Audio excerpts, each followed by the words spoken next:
Məşhur Türkiyəli müğənni Mahsun Kırmızıgül Rusiyanın paytaxtı Moskvada 5000 nəfərlik konsert verib. Mahsun Kırmızıgül Moskvada böyük izdihamla qarşılanıb.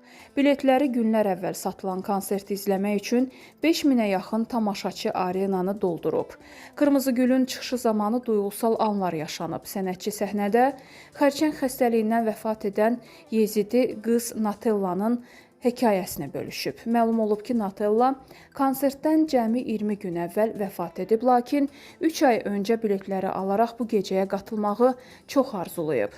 Bacısına əgər ölsəm, konsertə get. Mahsun bəyə onu çox sevdiyimi de və mənim üçün Bəlalım mahnısını oxusun deyən Natellanın arzusu Kırmızıgülü təsirləndirib.